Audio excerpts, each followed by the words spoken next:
Cameron here, 27 years old, and 2 years ago, I walked out of the most humiliating moment of my academic life.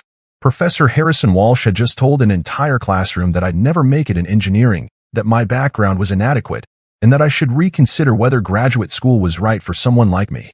I didn't argue, didn't defend myself, didn't even say a word. I just packed up my stuff and left.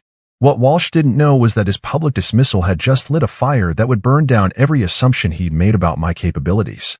I'd always been fascinated by renewable energy systems and environmental engineering, but my path to studying it hadn't been traditional. I grew up in a small industrial town where most people worked in manufacturing or agriculture. My family didn't have college money, so I'd spent 6 years after high school working construction jobs and saving every penny I could toward eventually pursuing higher education. During those working years, I taught myself programming, studied engineering concepts online, and even designed a small solar installation for our family's workshop. I wasn't just dreaming about renewable energy, I was building real systems and learning through hands-on experience. When I finally had enough money saved to pursue a master's degree in environmental engineering, I felt ready to contribute meaningful perspectives to academic discussions. The program at State University had an excellent reputation for renewable energy research, and I'd been accepted based on my portfolio of self-directed projects and my demonstrated passion for sustainable technology. I knew I'd be competing with students who had traditional undergraduate engineering degrees, but I was confident that my practical experience would complement their theoretical knowledge. That's where I met Professor Harrison Walsh, the department's most respected faculty member and the person who would become my thesis advisor. Walsh had been at the university for 23 years, had published extensively on photovoltaic systems, and was considered one of the leading authorities on renewable energy integration. On paper, he was exactly the mentor I'd hoped to work with. But Walsh had very specific ideas about who belonged in graduate engineering programs and what constituted legitimate preparation for advanced study. From our first meeting, he made it clear that he viewed my background as insufficient and my admission to the program as questionable. He'd make comments about how academic rigor was different from tinkering in garages and how real engineering required mathematical foundations that couldn't be learned through YouTube videos. During my first semester, Walsh taught the core Renewable Energy Systems course that all students in our concentration were required to take. The class covered advanced topics like grid integration modeling, power electronics design, and economic optimization of renewable installations. I was excited to finally study these concepts in depth and contribute insights from my practical experience. But Walsh seemed determined to prove that students without traditional backgrounds didn't belong in his classroom. He'd call on me with increasingly difficult questions, not to encourage learning, but to demonstrate the gaps in my formal education. When I'd offer answers based on real-world experience, he'd dismiss them as anecdotal rather than scientific. When I'd ask questions about practical implementation challenges, he'd suggest that I focus on understanding theory before worrying about application. The other students began to notice Walsh's targeting, and some started avoiding association with me to protect their own standing in the program. A few were sympathetic, but most seemed to accept Walsh's assessment that I was struggling to keep up with the academic demands of graduate study. The situation reached a breaking point during our midterm presentations. Each student had to present a proposal for improving renewable energy adoption in a specific sector. I'd chosen to focus on distributed solar installations for small manufacturing businesses, drawing on my construction experience to identify practical barriers that theoretical models often overlooked. My presentation included detailed cost analyses, implementation timelines, and solutions for common installation challenges that I'd encountered while working on actual projects. I thought I'd done well connecting academic research with real-world application, demonstrating exactly the kind of practical perspective that my background could contribute to engineering discussions. Walsh's response was immediate and devastating. He said my presentation showed exactly why practical experience without rigorous academic training was insufficient for graduate-level work. He criticized my methodology, questioned my data sources, and suggested that my conclusions were based more on anecdotal observations than scientific analysis. But he wasn't finished. Walsh told the class that while hands-on experience had value, graduate engineering programs required students who could think systematically about complex problems rather than relying on trial-and-error approaches. He said some students came to graduate school thinking their work experience made them ready for advanced study, but that academic engineering demanded a level of theoretical sophistication that couldn't be developed outside formal educational settings. Then he delivered the line that would change everything between us. Looking directly at me, Walsh said that students who couldn't distinguish between practical tinkering and rigorous engineering analysis would struggle not just in graduate school, but in any career requiring genuine technical expertise. He suggested that I might want to reconsider whether graduate study was the right path for someone with my background and aptitude. The classroom was silent. Every student was looking at me, waiting to see how I'd respond to being publicly humiliated by the department's most influential professor. I felt my face burning with embarrassment and anger, but I also felt something else, a cold determination that Walsh had just made the biggest mistake of his academic career. I closed my notebook, gathered my materials, and walked out of that classroom without saying a word. I didn't defend myself, argue with Walsh's assessment, or try to salvage my standing in front of my classmates. I just left, knowing that words weren't going to change his opinion about my capabilities or worthiness. But I also left with a plan that would prove Walsh wrong in ways he couldn't imagine. The weeks following that humiliating presentation were some of the most challenging of my life. Walsh's public dismissal of my capabilities had created a reputation problem that extended beyond his classroom. Other faculty members began treating me with barely concealed skepticism, clearly having heard about my academic struggles from their colleague. Fellow students avoided collaborating with me on projects, afraid that association with Walsh's designated failure would hurt their own prospects. But instead of being discouraged, I felt energized by the challenge Walsh had presented. He'd essentially claimed that practical experience was inferior to academic training, and that students like me couldn't succeed in rigorous engineering environments. I was going to prove him wrong, but not through arguments or appeals to fairness. I was going to demonstrate my capabilities in ways that made his assessment look foolish. I started by diving deeper into the renewable energy research than any of my classmates were doing. While they focused on meeting course requirements and impressing professors, I began working on an independent project that would showcase exactly the kind of systematic thinking Walsh claimed I lacked. I was going to design and build a renewable energy system that solved real problems while demonstrating rigorous engineering analysis. The project I chose was ambitious but perfectly suited to my background. I wanted to create a modular solar microgrid system that could be rapidly deployed for disaster relief and remote community electrification. The system would need to be transportable, scalable, and robust enough to operate in challenging environments without specialized maintenance support. The engineering challenges were substantial. I needed to optimize power generation and storage for varying load profiles, design control systems that could operate autonomously, and create modular components that could be configured for different applications. Most importantly, I needed to document every design decision with the kind of rigorous analysis and mathematical modeling that Walsh claimed I couldn't perform. I spent my winter break working 16-hour days on system design, component selection, and performance modeling. I used advanced simulation software to optimize configurations, perform detailed economic analyses of different deployment scenarios, and created comprehensive technical documentation that met the highest standards of engineering practice. But I wasn't just working in isolation. I reached out to industry contacts from my construction years and connected with humanitarian organizations that might benefit from portable electrification solutions. I wanted to ensure that my academic project addressed genuine real-world needs rather than being purely theoretical. By the start of spring semester, I had a complete system design and had identified a nonprofit organization willing to field test my prototype for their disaster response operations.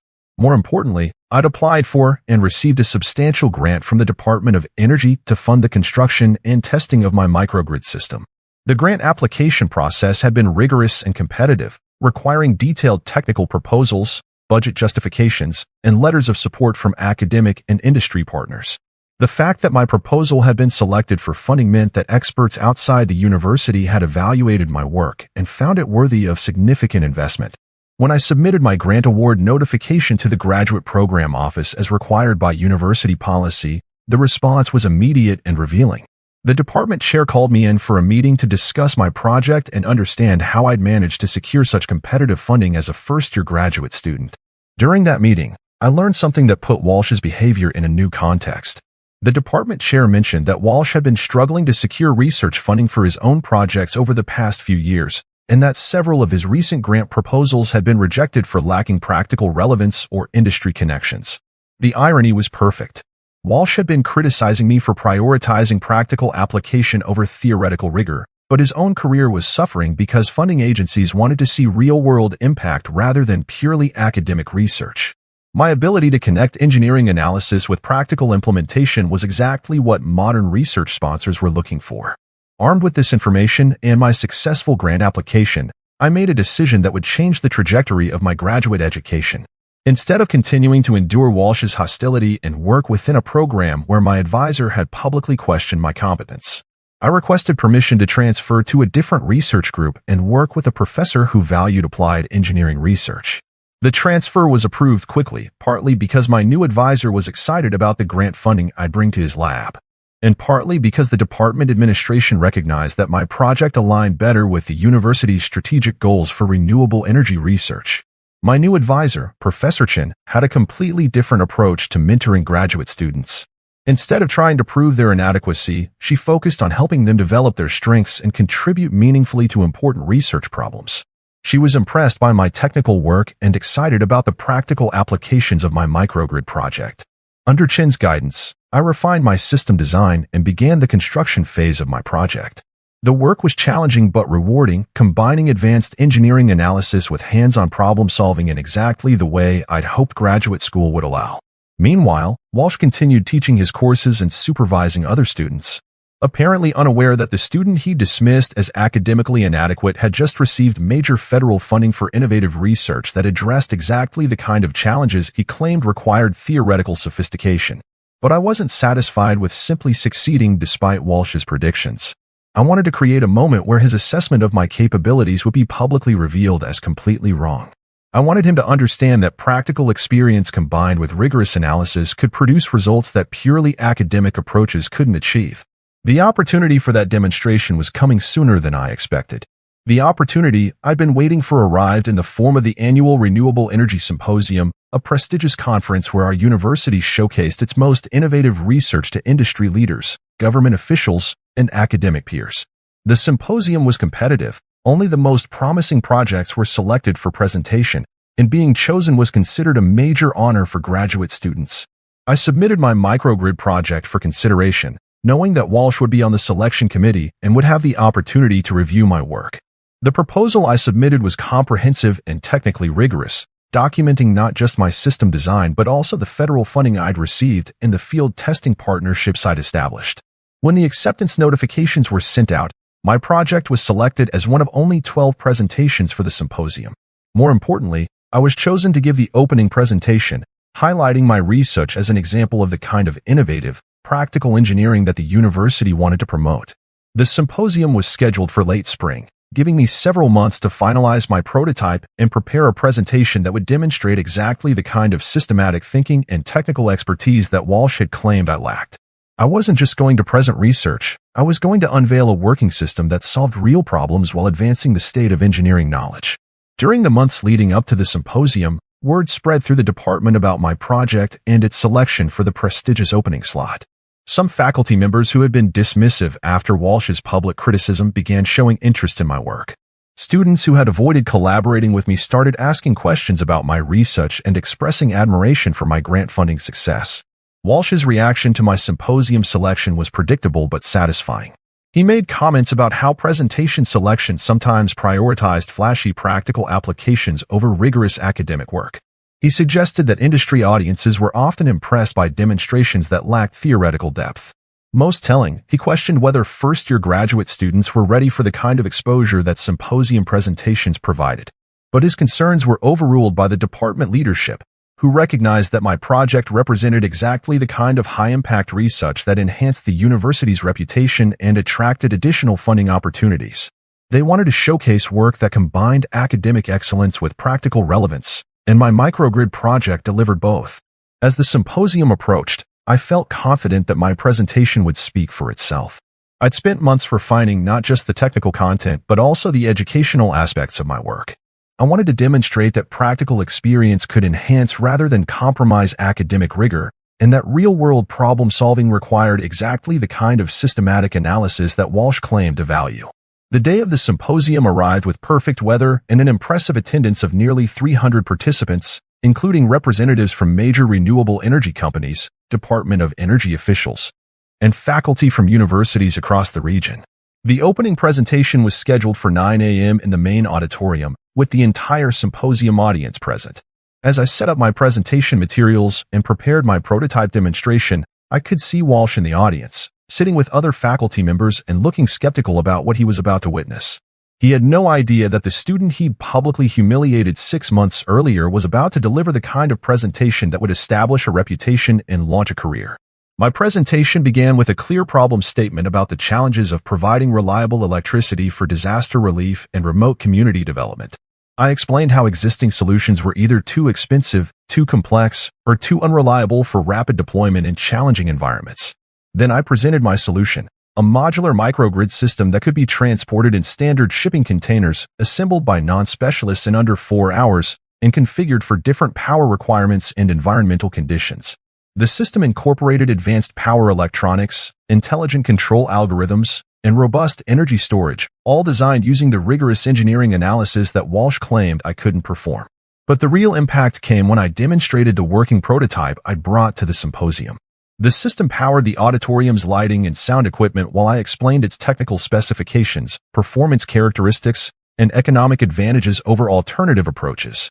The audience could see that this wasn't just theoretical research, it was a functioning solution to important real-world problems. I concluded my presentation by discussing the field testing partnerships I'd established and the deployment plans for disaster relief applications. I showed videos from recent testing where my system had successfully provided emergency power for a humanitarian organization's relief operations, demonstrating measurable impact beyond academic publications. The response was overwhelming. The audience gave me a standing ovation, and the question and answer session lasted nearly 30 minutes as industry representatives, government officials, and fellow researchers asked detailed technical questions and expressed interest in collaboration opportunities. During the networking session that followed, I was approached by representatives from 3 major renewable energy companies interested in licensing my technology, 2 Department of Energy program managers discussing expanded funding opportunities, and several university faculty members proposing research collaborations. But the most satisfying moment came when Walsh approached me after most of the crowd had dispersed. His expression was a mixture of surprise, grudging respect, and what looked like embarrassment as he realized that the student he'd dismissed as inadequately prepared had just delivered the most impressive presentation of his academic career. He congratulated me on my success and made some generic comments about being glad to see that I'd found my direction in graduate school. He avoided any reference to his previous assessment of my capabilities or acknowledgement of how wrong he'd been about my potential. I thanked him politely but didn't engage in extended conversation. There was nothing more to say. My work had spoken louder than any words could, and his assessment of my abilities had been publicly and decisively contradicted by the enthusiastic response from experts who actually understood the value of combining practical experience with rigorous analysis. That presentation established my reputation in the renewable energy field and opened doors that would define my career trajectory for years to come. The immediate aftermath of the symposium was transformative beyond anything I could have anticipated. Within days of my presentation, I received formal offers from 2 major renewable energy companies for summer internships that would accelerate my career development significantly. More importantly, 3 different universities reached out about potential PhD opportunities with full funding and research assistantships focused on expanding my microgrid work. But the most satisfying development was watching how my success changed the dynamics within my own department. Faculty members who had been cool or dismissive after Walsh's public criticism of my capabilities suddenly wanted to discuss collaboration opportunities. Students who had avoided working with me began asking for advice about grant applications and industry connections. The department chair called me into her office 2 weeks after the symposium to discuss my future plans and the university's interest in supporting my continued research. She mentioned that my work was attracting positive attention from donors and industry partners who were considering increased support for the renewable energy program. During that conversation, she also revealed something that confirmed what I'd suspected about Walsh's motivations. She explained that Walsh had been under pressure from the administration to demonstrate more practical relevance in his research and to improve his success rate with grant applications. His criticism of my practical approach may have reflected his own frustration with funding agencies increasing emphasis on real-world impact over purely theoretical work. The irony was that my success was exactly what the department needed to enhance its reputation and attract the kind of support that would benefit all faculty members, including Walsh. By combining rigorous engineering analysis with practical problem-solving, I demonstrated the approach that modern research sponsors wanted to fund. 3 months after the symposium, I made a decision that would permanently alter my relationship with Walsh and the university. I accepted an offer to pursue my PhD at MIT with a prestigious fellowship that would fund my research on next-generation microgrid technologies. The opportunity would allow me to work with leading researchers while continuing to develop practical applications for my innovations. Before leaving, I was invited to present my work at the department's end-of-year research showcase, where faculty and students would review the accomplishments of the past academic year.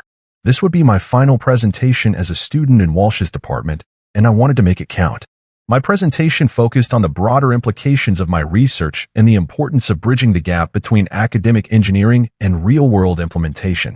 I discussed how my background in construction had informed my understanding of practical deployment challenges and how addressing those challenges had led to innovations that advanced the theoretical understanding of distributed energy systems.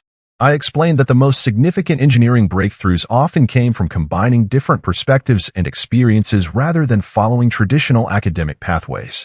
I suggested that departments and faculty who embrace diverse backgrounds and unconventional approaches would be better positioned to address the complex challenges facing modern engineering. Throughout my presentation, I maintained a professional and respectful tone, never directly criticizing Walsh or referencing the incident that had motivated my journey. But everyone in the audience understood the subtext. The student who had been publicly dismissed as inadequately prepared was now heading to one of the world's most prestigious engineering programs with research that had attracted national attention. After my presentation, Walsh approached me privately to discuss my transition to MIT. He seemed genuinely interested in my future plans and offered to provide recommendation letters or other support that might be helpful for my continued success. Most surprisingly, he acknowledged that my work had demonstrated the value of combining practical experience with academic rigor, and that he'd learned from observing my approach to engineering problems. He said he planned to incorporate more real-world applications into his own courses and research projects. I appreciated his acknowledgement, but I also recognized that his change in attitude reflected my demonstrated success rather than any fundamental shift in his perspective about non-traditional students. If my research had failed or my career prospects had been poor, I doubted he would have reconsidered his assessment of practical experience versus academic preparation. 6 months later, I was established at MIT and making rapid progress on advanced microgrid research that would eventually lead to multiple patents and a startup company focused on humanitarian technology applications. My work was being cited by researchers around the world, and my systems were being deployed by international relief organizations in disaster zones and remote communities. The company I eventually founded has generated millions in revenue while providing electricity access to underserved communities in 12 countries. We've been recognized with multiple innovation awards and have attracted investment from major venture capital firms interested in sustainable technology solutions. Most satisfying has been the opportunity to mentor other students with non-traditional backgrounds who face skepticism about their readiness for advanced engineering study. I've learned that the combination of practical experience and rigorous analysis often produces more innovative solutions than either approach alone. Looking back on Walsh's prediction that I'd never succeed in engineering careers requiring genuine technical expertise, I realize he was wrong about almost everything. My practical background wasn't a limitation to overcome, it was an advantage that enabled me to identify important problems and develop solutions that purely academic approaches might have missed. The walk out of his classroom that day wasn't a retreat or admission of defeat. It was the first step toward proving that success in engineering comes from solving real problems with rigorous methods, regardless of whether you learned those methods in traditional academic settings or through hands-on experience. Walsh's assessment of my capabilities became irrelevant the moment I decided to let my work speak for itself rather than trying to argue with his preconceptions. Sometimes the best response to academic prejudice isn't confrontation, it's demonstration that excellence can emerge from unexpected backgrounds and unconventional paths. The professor who said I'd never make it was ultimately right about one thing. I didn't make it in the way he expected.